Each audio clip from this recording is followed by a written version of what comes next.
Surah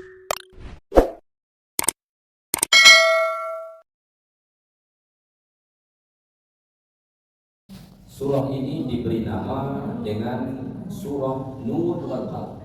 Jadi salah satu nama surah ini seperti disebut dalam Sahih Al-Bukhari, itu disebut sebagai surah Nur wal Qalam. Ya. Kalau kita membaca dalam Sahih Bukhari itu disebut nama surah Nur wal Qalam.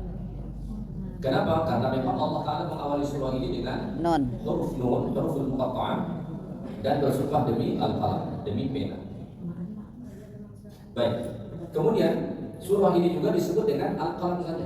Jadi ada yang menyebut nama surah ini Nur wal Qalam, dan ada yang menyebut nama surah itu dengan surah Al-Qalam saja. Dan mungkin ini lebih mudah untuk disebut, maka yang paling masyhur nama surah ini adalah surah Al-Qalam. Al-Qalam itu artinya pena. Allah bersumpah demi pena. Ya. Baik, surah ini kalau kita lihat di dalam Al-Quranul Karim ini adalah surah yang ke-68. Namun kalau kita tinjau dari tertib nuzul, tertib penurunan surah ini ke Nabi, maka surah Al-Qalam ini kata para ulama salah satu surah yang paling awal diturunkan kepada Nabi Sallallahu Alaihi Wasallam, sehingga ada pendapat mengatakan ini surah kedua diturunkan ke Nabi. Ya. Namun pendapat yang lebih kuat bukan sesungguhnya surah yang kedua, ya, tetapi kemungkinan dia adalah surah yang ketiga ataupun yang keempat. Karena menurut riwayat yang lebih kuat, surah yang kedua itu adalah surah Al-Muddathir. Jadi setelah turun surah Al-Alaq, Iqra, itu ada namanya zaman fatrah. Zaman fatrah itu zaman Allah tidak ada menurunkan wahyu. Kenapa? Karena kali pertama Nabi menerima wahyu, Nabi itu ketakutan luar biasa. Kemudian setelah itu Allah tidak menurunkan wahyu. Ini disebut dengan zaman fatrah. Menurut satu pendapat, hampir 6 bulan Allah tidak menurunkan wahyu. Sampai kemudian satu hari, Nabi berjalan ke pasar. Kemudian Nabi melihat kembali Jibril yang mendatangi Nabi di Gua Hira. Jadi Nabi melihat ke atas, Nabi melihat Jibril yang Nabi melihat sebelumnya di Gua Hira. Lalu Nabi ketakutan balik ke rumah berselimut. Maka turunlah surah Al-Muzammil dan Al-Muddathir. Ya ayyuhal muzammil, ya ayyuhal muddathir, ya, yang artinya wahai orang yang berselimut. Kemudian Allah perintahkan satu perintah untuk berdakwah, satu kemudian perintah untuk qiyamul lail, terutama pada waktu malam beribadah kepada Allah Subhanahu wa taala. Baik, kita lihat ayat-ayat Allah Taala dalam surah Al-Qalam ini. Surah Al-Qalam ini ada sebanyak 52 ayat dan ini adalah surah Makkiyah. Allah berfirman, Nun wal qalami wa ma yasturun. Surah ini dimulai dengan huruf muqatta'ah, satu huruf, yaitu huruf Nun. Ini huruf muqatta'ah yang satu huruf. Jadi ada yang satu huruf, ada yang dua, ada tiga, ada empat, ada lima. Satu huruf seperti Nun, Qaf. Yang dua huruf seperti Yasin, Qaf. Yang tiga huruf seperti Alif Lam Mim. Yang empat huruf seperti Alif Lam Mim Ra. Yang kelima seperti Kaf Ha Ya Ain Sa. Nah, ini yang satu huruf, ya. Dan salah satu ciri surah-surah Makkiyah itu diawali Allah Ta'ala dengan huruf muqatta'ah seperti ini, ya. Huruf yang dibaca secara terputus-putus. Jadi walaupun kita lihat ada baris di atas, ini jangan dibaca bacanya adalah ya. Kenapa dibaca begitu? Karena memang sudah begitu ketetapan dari Allah.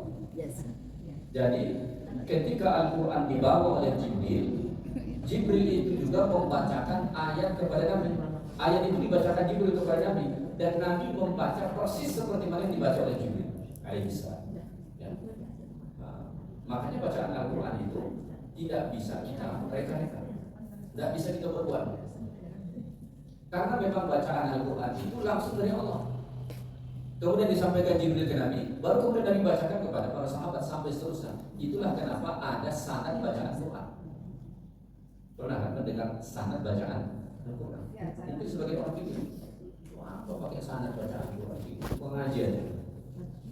Sanad itu penting untuk memastikan bahwa bacaan kita itu memang bersambung sampai kepada Rasulullah. Melalui siapa kita dapat bacaan itu? Dari guru kita ambil dari siapa? Guru itu sampai ke atas, nanti ketemu dengan tabi'in, tabi'in ambil bacaan itu dari sahabat, sahabat itu ambil dari Nabi, Nabi ambil dari Jibril, Jibril dari Allah Subhanahu wa taala. memastikan bahwa bacaan Quran kita itu sama seperti yang Allah Ta'ala turunkan kepada Nabi Muhammad SAW. Itulah kenapa ada sanad bacaan Quran. Bahkan orang-orang yang fokus dalam bidang qiraah, sanad bacaan Quran dia bukan cuma bacaan qiraah Hafiz dan Asim. Bacaan Quran kita yang biasa ini itu bacaan qiraat Hafiz dan Asim. Itu yang biasa kita baca. Kalau kita belajar ngaji, kita dengan imam baca ayat, itu qiraat Hafiz dan Asim. Ada qiraat banyak yang lain lagi. Ada qiraat Warsh, ada Qalun, ada Hamzah, ada Kisai, ada Ibnu Katsir. Ya. Orang yang fokus bidang qiraat, misalnya dia pergi ke Mesir, ambil qiraat di Syubra misalnya, maka mereka ada sanad semua dari semua qiraat. Bukan cuma satu qiraat. Kita satu qiraat pun tak ada. Ya. Baik. Wal qalami wa ma yasturun, demi pena dan apa yang mereka tuliskan. Ya. Di sini Allah Taala bersumpah demi al-qalam, pena. Pena di sini bisa dimaknai al-qalam, pena yang Allah Taala cipta. Ada riwayat mengatakan bahwa salah satu makhluk yang paling awal dicipta Allah itu adalah pena. Kemudian Allah perintahkanlah pena itu untuk menuliskan takdir semua manusia di lauhul mahfuz. Allah Akbar. Ya. Dan maksud pena di sini juga bisa syamilul lil aqlam, bisa mencakupi untuk seluruh pena. Jadi pena itu, ya, pena itu adalah makhluk yang sangat mulia. Ya. Pena itu adalah makhluk yang sangat mulia. Kenapa dikatakan pena itu makhluk yang sangat mulia? Allah bersumpah dengannya. Apa kemuliaan pena itu?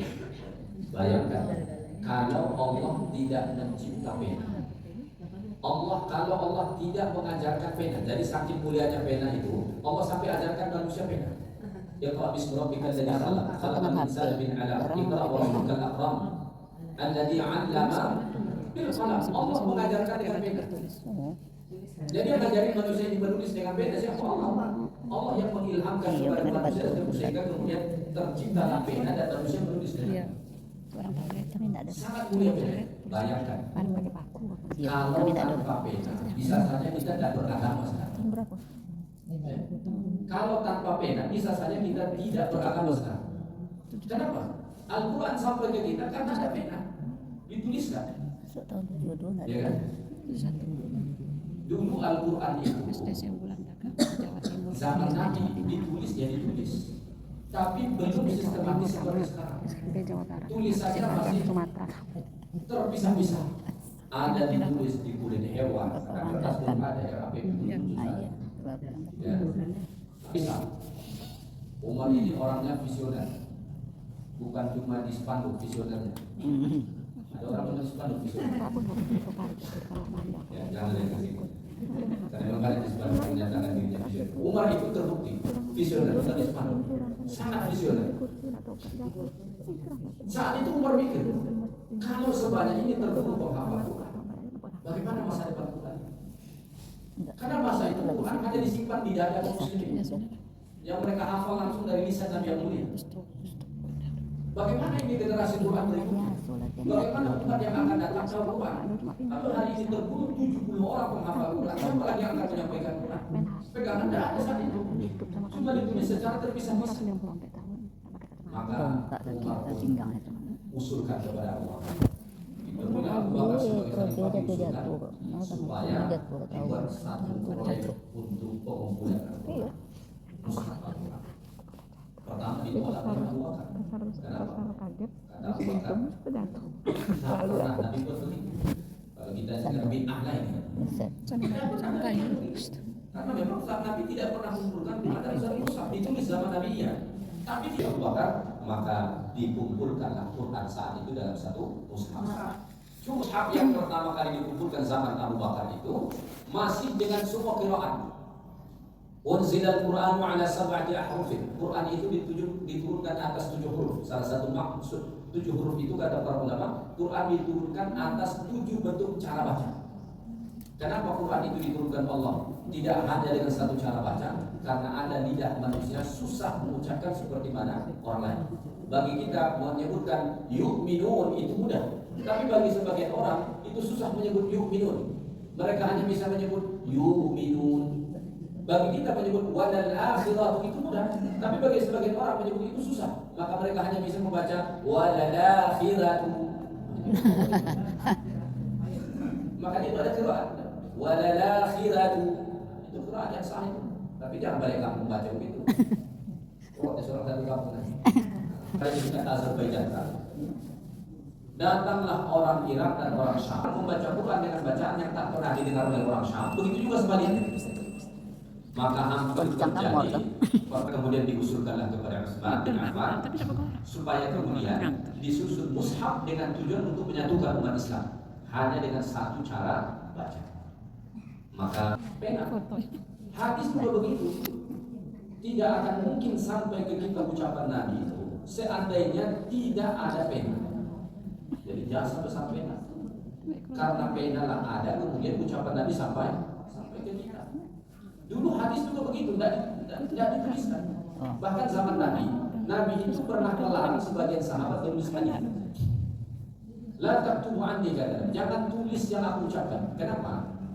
Bukan berarti haram menulis hadis, tapi saat itu Nabi ragu sebagian sahabat tidak bisa membedakan mana ayat Quran dan mana ucapan Nabi.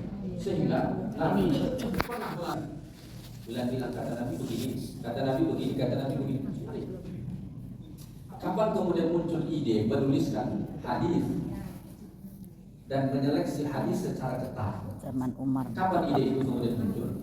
Ketika umat Islam sudah mulai pecah. Ya, karena zaman Ali bin Abi Thalib itu perang dengan Muawiyah. Ya. Maka yang pro Ali itulah cikal bakal munculnya kelompok Syiah. Yang benci yang lain juga begitu. Sejak saat itulah kemudian hadis mulai diseleksi, dikaji, dan hadis dituliskan. Makanya hadis itu sampai ke kita. Kalau misalnya tanpa ada pena, tidak akan sampai ke kita. Begitu juga kitab-kitab terdahulu. Ya. Sampai ke kita buah pemikiran ijtihad Imam Bukhari, ya, Imam Syafi'i dan imam-imam yang lain, Imam Malik, Imam Ahmad, Imam Nawawi misalnya, itu semua karena pena. Kalau tidak ada pena tak, ya, tidak akan sampai. Maka Allah Taala bersumpah demi al-qalam untuk menuliskan hal yang baik. Pena zaman sekarang tidak hanya berbentuk pena seperti zaman dulu. Jari. Pena kita sekarang Jari. Ada cuma di handphone kita, ya, ada di laptop kita, ya. Maka gunakan itu untuk menulis. Ada ungkapan yang agak ekstrim, dibilang begini, menulislah kamu supaya orang setelah tahu bahwa kamu pernah hidup. Iya. Tulisan kita berjilid-jilid. Ya, padahal hidup di masa begitu terbatas untuk dengan ikhlas tanpa ada royalti sedikit pun dia habiskan usianya untuk menulis tanpa ada untuk kita. Yang paling besar itu adalah pahala menulis. Bayangkan itu pahala yang didapat segelas Imam Nawawi. Dan terhitung oleh kita. Saat menulis dapat pahala. Setelah beliau tulis kita pelajari sampai sekarang kita dapat pahala. Tak terhingga, tak putus pahalanya sampai sekarang. Allah karim. Baik, itu saja kajian kita pada sore ini. Insyaallah kita sambung ayat yang kedua dan ayat-ayat berikutnya pada kesempatan. Subhanallah wa bihamdihi asyhadu an la ilaha illa anta astaghfiruka wa atubu ilaik. Waalaikumsalam warahmatullahi wabarakatuh.